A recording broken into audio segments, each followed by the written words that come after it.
Hi, I'm Dan with Holman Motors, and I get the privilege of showing you your 2013 Keystone Hornet Hideout. And we're going to start on the passenger side, and we'll start in the rear of the passenger side with your main cargo storage area. When you open up your main cargo storage area, you're going to find a great space for storage. And as you open it, you're going to find that it's very clean, and you might want to put something on the floor of that. I usually put either a towel or get some of that, like that indoor-outdoor carpet, just something to help keep that clean. You're also going to find in there your stabilizer wrench. Your stabilizer wrench is used on your 4 stabilizers, one on each of the 4 corners. You insert it into the end and crank your stabilizers down. Some folks opt to get their cordless drill, take that with them, and buy one of the little sockets that would fit into the cordless drill, or if you have one that would fit on there. That saves you a little bit of time, especially when it's either hot or cold out and you're trying to do the stabilizers. Now let's talk about the stabilizers, the function of the stabilizers, and I'm going to put your wrench back in here and close this up as we're doing that. The stabilizers are to stabilize your unit, to level your unit side to side. Before you disconnect your tow vehicle, you're going to want to pull the low side tires up onto something. You can use those plastic leveling blocks, or what a lot of us do, and what I carry with me is either I carry a couple of pieces of 2x6 with me, or some pieces of 1x6. That way I have something to put under my tires to raise the low side up. Most campsites are pretty level now, side to side, so you don't have to deal with that a whole lot. But in case you happen to find one that has a hole in it, you might want to raise those. Remember to raise both tires so that you don't leave one tire hanging low. Then disconnect your tow vehicle and raise or level front to back using your tongue jack up front. Once you have your unit level, then you bring your stabilizers down. Your stabilizers, again, are used to stabilize your unit for when you're walking inside your unit, so that you don't get the rocking back and forth. Simply bring the stabilizers down, snug them against the ground.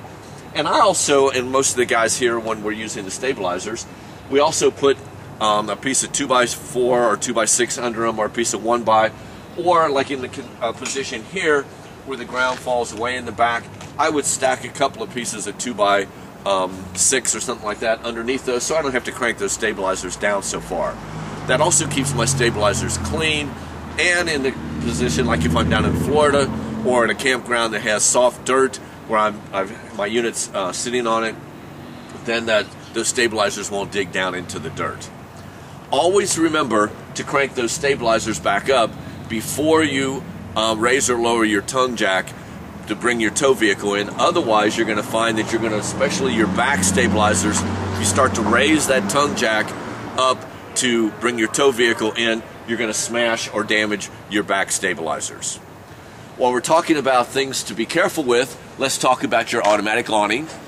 Your automatic awning is operated from inside your unit. There's a switch which we'll show you once we go inside there. So you're going to need to be prepared to bring that awning out, and before you bring that awning out, you're going to need to look outside here and make sure you have ample space for this awning to come out with no tree branches or electric poles or anything like that in the way where that awning can be impaled, especially on a tree branch. That can be very disastrous to your awning. Your awning is made to float in a slight breeze with the pistons over here, and is set up primarily for shade control.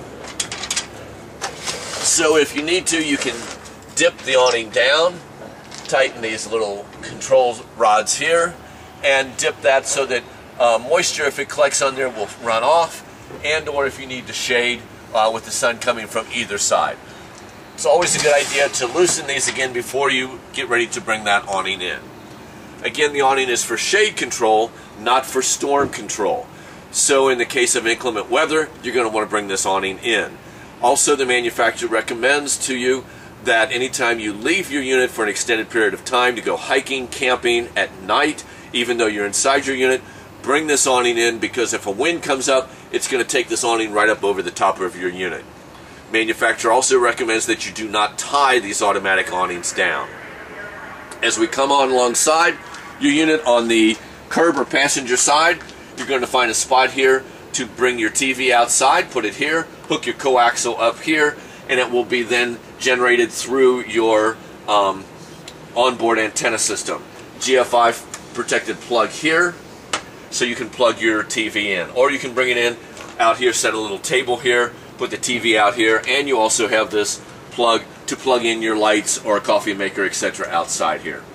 Moving on around, you have your easy access door handle. One of the things you will tend to forget as you get ready to leave a campground, so remember to check this and swing this back over the door when you transport your unit. Your steps fold up and in, and all of these outside moving parts, such as your steps and the moving hinges on your automatic awning, since your unit is new, would be a good spot to put a little lithium grease or WD-40 just to lube them since your unit is new. As we come on around to the front of your unit, we're going to find your propane tanks. You have two 30-gallon propane tanks. Our techs have checked those and topped those off for you, so they are both full. The way the regulators work now, this arrow here pointing to this tank shows that we are drawing from this particular tank. When this tank goes dry, this little window here is going to glow red. If you can kind of stick your head behind there and see it, Mike's getting a picture of it for you there. And what the regulator is going to do is it's going to switch you over automatically to this tank.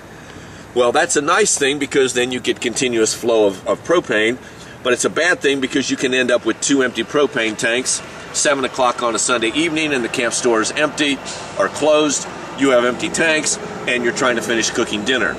So what most of us do when we're camping is, and what I do, is I operate off of one tank, have my arrow pointing here.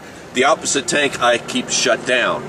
That way when this tank goes empty, I know I have to come out, physically switch it over, switch to this tank. I now know at my next earliest convenience I have to fill up the opposite tank, and now I only use one tank at a time, but I always know that I have one tank that I have to fill, and then I have one tank that I'm drawing on. Just a good idea. Your cover for your propane tank has an easy access handle or lid on it. Pop this off and you can get in there to switch those tanks over easily. Always make sure that this flap faces to the rear so you don't get air underneath it and rip that flap off while you're transporting your unit. Back here you have your battery. It's a maintenance battery. You're going to need to take the cap or the top off of here, pop those caps off about once or so a month during the regular camping season, and make sure the fluids in there are above the plates in your battery. Add distilled water as needed to keep that battery good and functioning properly.